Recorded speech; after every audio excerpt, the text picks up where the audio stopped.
அவங்க பாட்டி இல்லாதனால பொண்ணு ஃபீல் பண்ணுவான்னு உன்னை ஸ்கூல்ல கொண்டு வந்து விடுறாங்க. எல்லாம் உனக்கு செய்யணும்னு ஆசைப்படுறாங்க.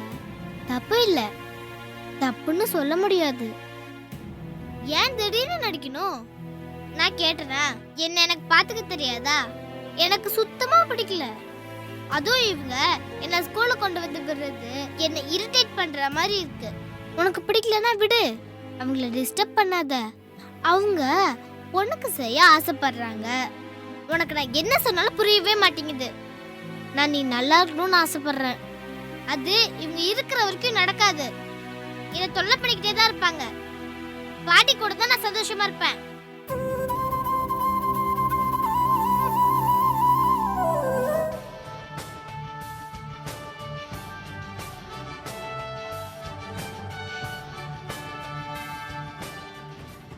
புதிய தலைமுறையின் விரைவு செய்திகளுக்கு வரவேற்கிறோம். இன்றைய முக்கிய நிகழ்வுகளை அடுத்த அரை மணி நேரத்தில் விரைவு செய்திகளாக ஒரு தொகுப்பாக பார்க்க இருக்கிறோம். பாரதிய ஜனதாவின் பிரதமர் வேட்பாளரான நரேந்திர மோடியோடு அக்கட்சியின் தலைவர் ராஜ்நாத் சிங் உள்ளிட்ட மூத்த தலைவர்கள் இன்று நேரில் சந்தித்து பேசினர். குஜராத்தின் காந்தி சந்திப்பில் அருண் ஜேட்லி உள்ளிட்டோர் இல்லடா ஆபீஸ்ல செக்ரட்டரி போஸ்டுக்கு ஆள் கால் ஃபார் பண்ணிருக்கீங்க போல இருக்கு. உங்களுக்கு எப்படி தெரியும்? நான் பேப்பர்ல பார்த்தேன்ப்பா. எனக்கு யாரும் ஃபோன் பண்ணலன்னு சொல்லலடா. ஏன் உனக்கு தெரியாதா? வினோதினி கிட்ட கொஞ்சம் வெயிட் பண்ணுங்கன்னு சொல்லி வச்சிருந்தேன். அதுக்குள்ள என்கிட்ட கூட சொல்லாம இந்த வேலையை பண்ணிருக்காங்க. இந்த பாரு யோகேஷ், இந்த கம்பெனிக்கு என்ன தேவையோ அதை தான் பண்ணிட்டு இருக்காங்க. உன்னால எந்த கிளைண்ட் மீட்டிங்கும் போக முடியல. அதை கரெக்டா ஆர்கனைஸ் பண்ணாதனால நிறைய பிசினஸ் மீட்டுக்கு போறதெல்லாம் மிஸ் ஆகுது. இதனால கம்பெனி தானே லாஸ். இன்னும் சங்கீதா வராங்களா இல்லையான்னு தெரிஞ்சுக்காம எப்படி முடிவெடுக்க முடியும்? அவங்க தான் ரெசிக்னேஷன் லெட்டர் கொடுத்துட்டாங்கல்ல, அப்புறம் இது கம்பெனி வெயிட் பண்ணணும். நாம ஒன்றும் இந்த கம்பெனி விட்டு அவங்கள போக சொல்லலையே.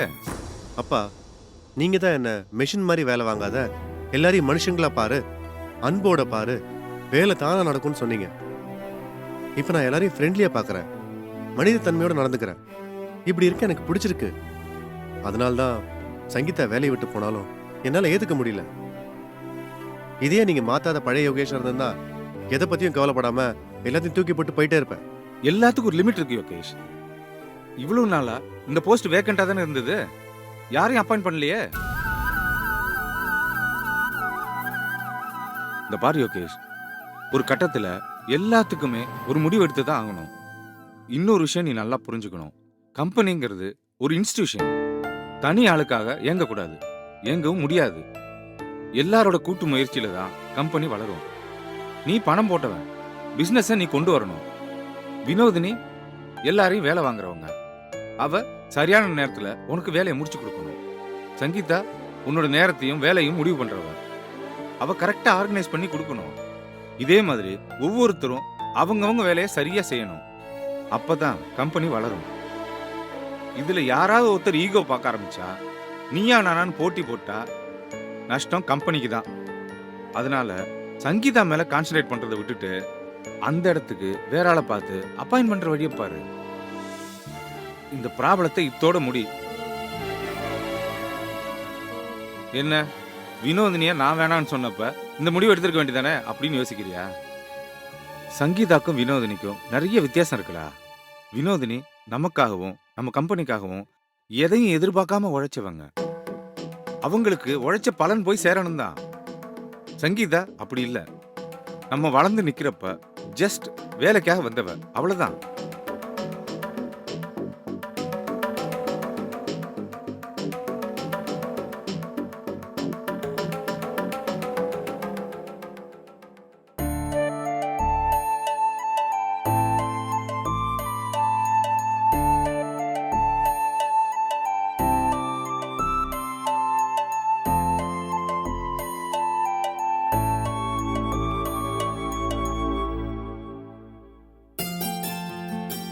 மீனா மிஸ்,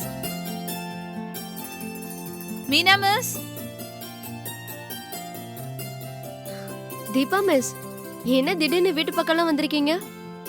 ஏன் உங்க வீட்டுக்குலாம் வரக்கூடாதா? சேச்சா, அப்படிலாம் இல்ல. நான் சும்மா கிண்டலுக்கு சொன்னேன். நீங்க எப்ப வேணா எங்க வீட்டுக்கு வரலாம். உங்களுக்காக என் வீட்டு கதவு திறந்தே இருக்கும். தேங்க்ஸ். வாங்க உட்காருங்க. என்ன சாப்பிடுறீங்க? ஒன்னும் வேண்டாம், நான் வீட்டுக்கு கிளம்பணும். போற வழியில உங்களை பார்த்துட்டு போலாமேன்னு தான் வந்தேன். ம் உட்காருங்க. ஆமா, இன்னைக்கு ஸ்கூல்ல இருந்து சீக்கிரமா கிளம்பிட்டீங்களா? ம் ஆமா மிஸ், எனக்கு கொஞ்சம் வேலை இருந்தது, அத பெர்மிஷன் போட்டு வந்துட்டேன். ஸ்கூல்ல தேடி பார்த்தேன். அப்புறம் அம்பிகா மிஸ் தான் சொன்னாங்க. ஓ, ஸ்கூல்லையும் தேடிட்டு வீட்டுக்கு தேடி வந்திருக்கீங்கன்னா ஏதோ ஒரு முக்கியமான விஷயமா தான் பார்க்க வந்திருக்கீங்க. ஆமா மிஸ். என்ன விஷயம் மிஸ்? ஷிவானி கிளாஸ்ல ஏதாவது டிஸ்டர்ப் பண்ணாலா? அவளே டிஸ்டர்ப்டா தான் இருக்கா.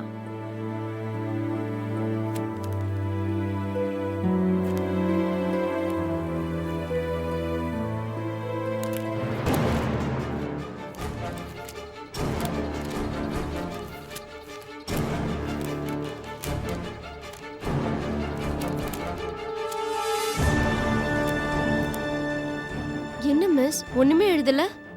அதான் அவ ஏதோ டிஸ்டர்ப்டா இருக்கான்னு தோணுது.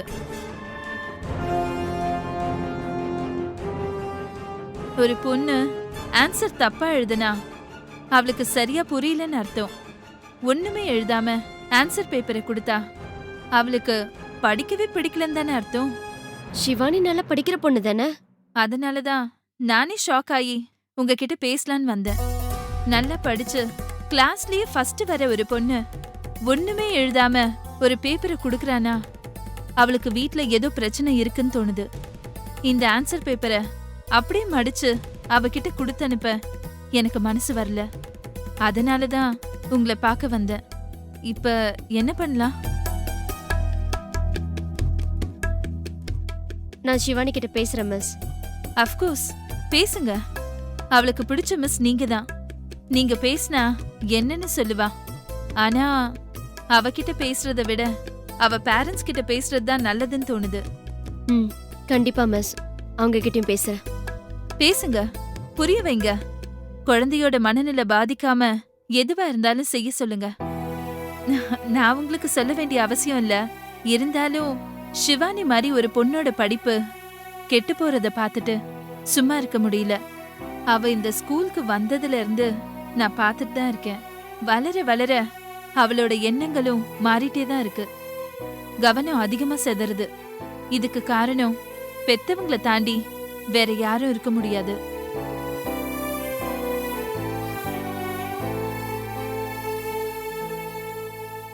நானே என் பொண்ணை புரிஞ்சுக்க ஒவ்வொரு நாளும் கஷ்டப்பட்டுட்டு இருக்கேன். குழந்தைங்களை வளர்க்கறது அவ்வளவு சாதாரண விஷயம் இல்ல. இந்த அனுபவம் உங்களுக்கு இல்லாததால சொல்றேன். கொஞ்சம் கேப் கிடைச்சதும் என் விஷயத்துக்கு வந்துட்டீங்க. ஆமா, நானும் உங்களை எத்தனை வருஷமா கல்யாணம் பண்ண சொல்றேன். அதுக்குன்னு ஒரு டைம் வரும் மிஸ், அப்ப பாத்துக்கலாம். இதுக்கு மேல உங்க கல்யாண விஷயத்த பத்தி நான் பேச விரும்பல. ஷிவானி விஷயத்துக்கே வரேன். இந்த ஆன்சர் பேப்பரை ஷிவானி பேரண்ட்ஸ் கிட்டயே கொடுங்க. கண்டிப்பா மிஸ், நான் அவங்க கிட்ட கொடுத்துட்டு பேசுறேன். ஆனா அவங்க அதை புரிஞ்சுப்பாங்களான்னு தான் தெரியல. இதுதான் இந்த பேரண்ட்ஸ் கிட்ட இருக்கிற பிரச்சனையே. ஸ்கூல்ல கொண்டு வந்து விட்டுட்டா பிரச்சனை முடிஞ்சிருச்சுன்னு நினைக்கிறாங்க. ஆனா நம்ம ஸ்கூல்ல செய்யற வேலைய அவங்க வீட்லயும் செஞ்சாதானே குழந்தைங்க நல்லா வளரும். அப்புறம் நம்ம கிட்டயே வந்து சரியா படிக்க மாட்டேங்கிறா, நம்ம ஒழுங்கா சொல்லி கொடுக்கறது இல்லைன்னு கத்துறது. குழந்தைங்களுக்கு பிடிச்சாதானே படிக்க முடியும்.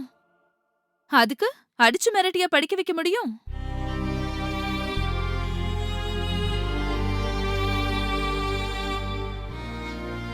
சரி, ஓகே, அவளை பத்தியே பேசிட்டு இருக்கோம். என் பொண்ணு ஸ்கூல்ல இருந்து வந்துருவா, நான் கிளம்புறேன். Okay miss.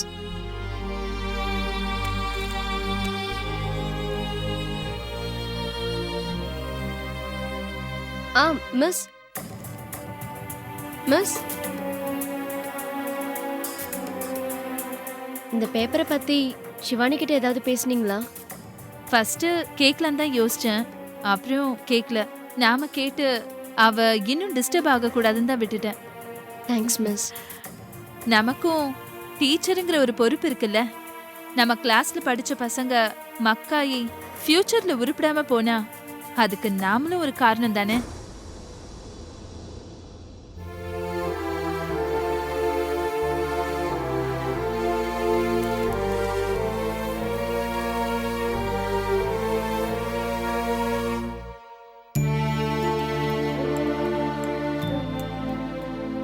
பாலா எங்கம்மா போனியா?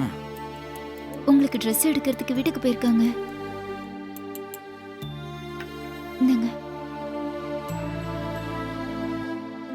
காமாட்சி, இந்த ஆஸ்பத்திரி செலவுக்குலாம் என்ன பண்ணு?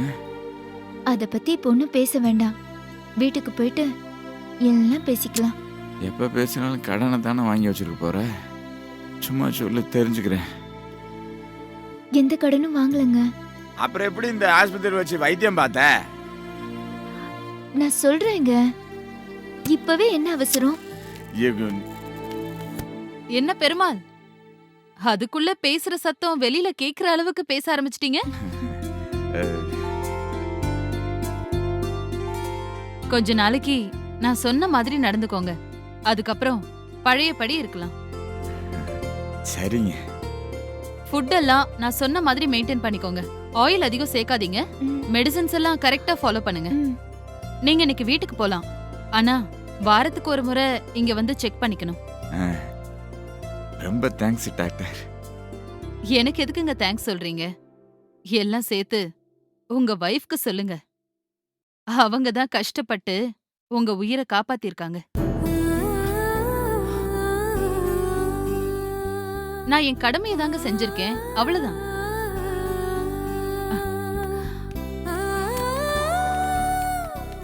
காமாட்சி, டாக்டர் சொல்றது மாதிரி என்னால உனக்கு நன்றி எல்லாம் சொல்ல முடியாதுமா.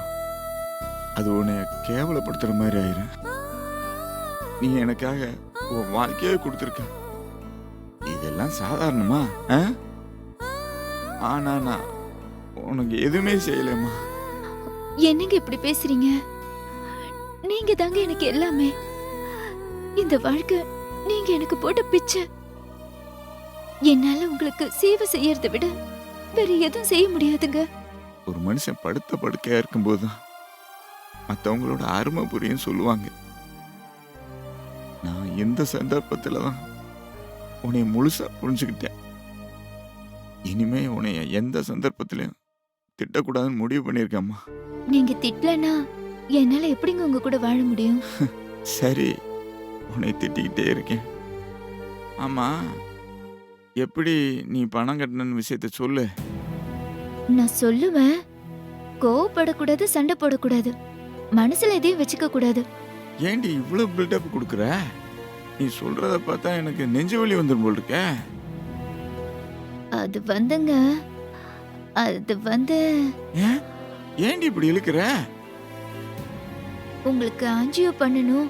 4 லட்சம் ரூபாய் உடனே கட்டினாதான் சரி பண்ண முடியும்னு சொல்லிட்டாங்க. 4 லட்சம் ரூபாயா? அவ்வளவா கட்டின? ஏதடி பணம்? ஐயோ, நீங்க டென்ஷன் ஆகாதீங்க. நான் எப்படி கட்டினேன்னு சொல்லிடுறேன். அந்த நேரத்துல என்ன பண்றதுன்னு யோசிச்சுட்டு இருந்தப்போ தர்மராஜன் வந்துச்சு. அதுதான் எல்லா பணத்தையும் கட்டுறதுக்கு காரணம். தர்மராஜா? நீங்க கோவப்படுவீங்க, நான் வேண்டாம் தான் சொன்னேன். அண்ணன் தான் கம்பல் பண்ணி கட்டிச்சு.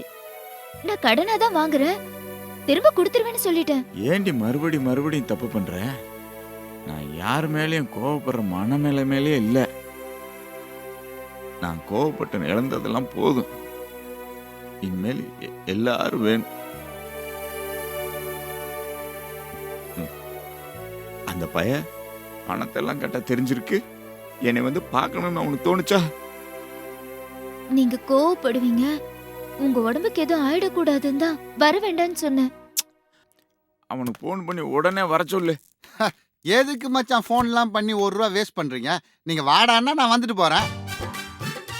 ஏண்டா இவ்வளவு நேரம் இங்கனுக்குள்ள நின்னுதான் பேசினதை கேட்டுக்கிட்டு இருந்தியா? ஆமாப்பா, நீங்க அம்மா கிட்ட ரொமான்ஸா பேசினதெல்லாம் கேட்டாங்க.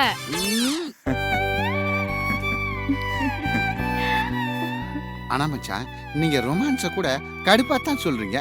கொஞ்சம் சிரிச்சுக்கிட்டே சொன்னீங்கன்னா இன்னும் நல்லா இருக்கும். அம்மா, மாமா வரலையா? அப்பா கொஞ்சம் உடம்பு சரியில்லை மச்சான். சரியான உடனே வந்து பாக்குறேன்னு சொன்னார். அது எப்படி வருவாரு? நான் தான் கழுத்தை பிடிச்சு தள்ளாத குறையா வெளியே அனுப்பிச்சிட்டேனே. ஐயோ மச்சான், அதெல்லாம் இன்னைக்கு நைட்டே மறந்துட்டோம். நான் சொன்ன காரணம் தான் நிஜம். டேய், எனக்கு ஒரே ஒரு டவுட்ரா. கேளுங்க மச்சான். நீ ஆஸ்பத்திரியில பணம் கட்டினியே, அது கடனா தானே வாங்கினேன். மச்சான், நீங்க பேசிட்டு இருக்கிறது பழைய தர்மராஜ் கிட்ட இல்ல, தொழிலதிபர் தர்மராஜ் கிட்ட. எல்லாம் உழைச்சி சம்பாதிச்ச பணம். அது காரணமே நீங்க தான் மச்சான்.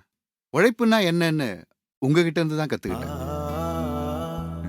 டேய், சாம்பிராணி போடுற வேலையெல்லாம் விட்டுறா. என்னால இனிமேல் தாங்க முடியாது.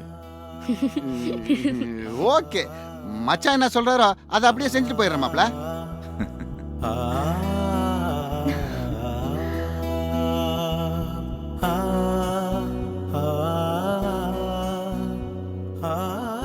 என்ன காமாட்சி அப்படி பாக்குற?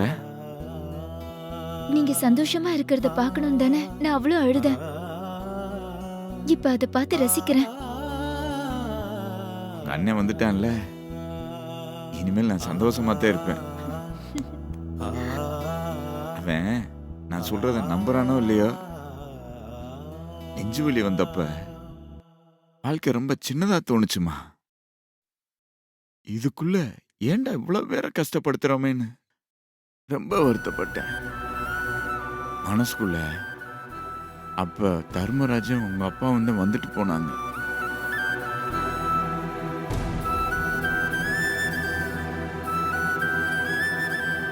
கண்ணை மூடி மல்லிகிட்ட வேண்டிக்கிட்டேன், அப்பா கொஞ்சம் லேட்டா வரண்டா, இன்னும் சில பேர்கிட்ட மன்னிப்பு கேட்கணும்னு. அதான் விட்டுட்டு போயிட்டா.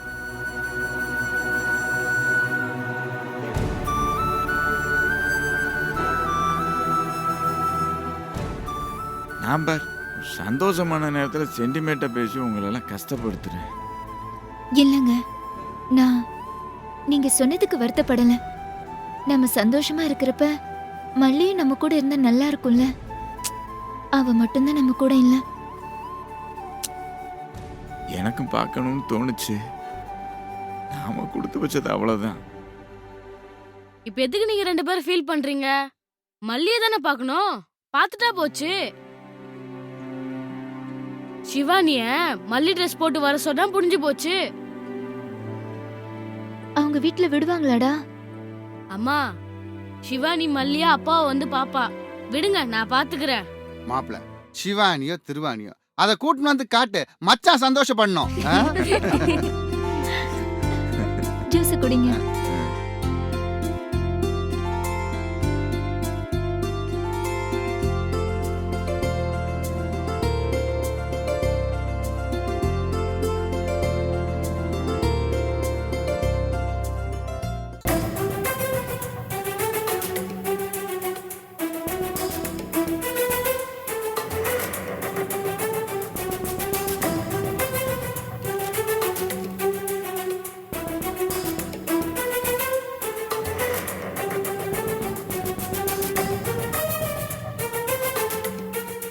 ஏன் அமைதியா இருக்க?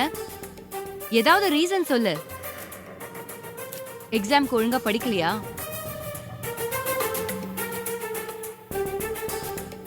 எந்த क्वेश्चनக்கு ஆன்சர் தெரியாதா? வினோ, அவளுக்கு ஏதோ ப்ராப்ளம், விடு. அது என்ன நம்மளும் தெரிஞ்சுக்கலாம் பிரசாத். இவ சொன்னா தானே, மனசுக்குள்ளே வச்சிருந்தா எப்படி தெரியும்? ஏதாவது வாயை திறக்கறாளா பாத்தியா? இவளுக்காக தானே நம்ம எல்லாம் பண்றோம்.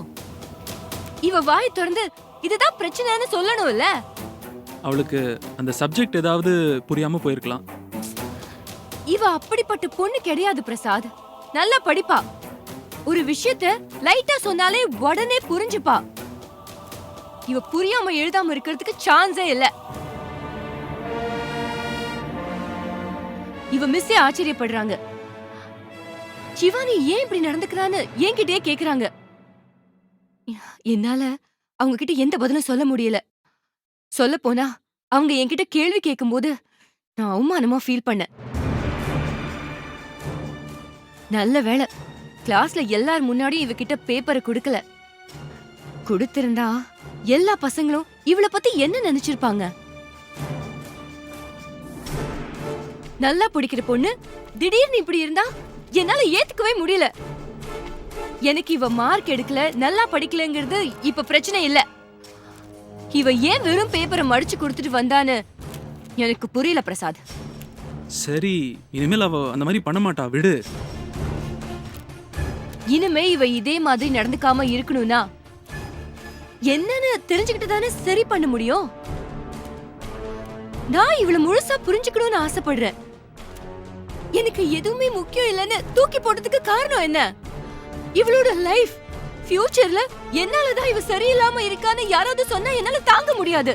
Which of the following characteristics that plants possesses? They give off the oxygen and take in carbon dioxide. Which of the following characteristics that animal possesses? Animals can find their prey.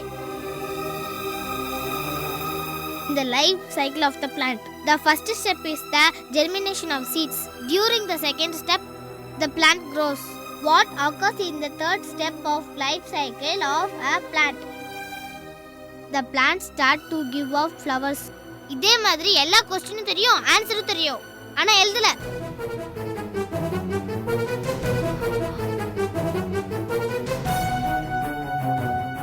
Shivani, Vino, அவளை போக விடு. பிரசாத், இவளுக்கு எல்லா ஆன்சரும் தெரியுது. ஆனா அவ எக்ஸாம்ல ஆன்சர் எழுதல. அது சாதாரண ப்ராப்ளம் இல்ல வினோ. நீ நிக்க வச்சு கேள்வி கேட்க கேட்க எல்லா ப்ராப்ளமும் சால்வ் ஆயிடாது. இன்னும் பஸ்ட் அவுட்டா தான் ஆவா. ஒரு குழந்தைக்கு ஆன்சர் தெரியாம இருக்கிறது பிரச்சனை இல்லை. ஆனா தெரிஞ்சு எழுதாம இருக்கிறது அவளோட மனநிலை சார்ந்த பிரச்சனை. அது பேசினாதான் சரிப்பட்டு வரும். கோவப்பட்டா இன்னும் பிரச்சனை அதிகமாகும்.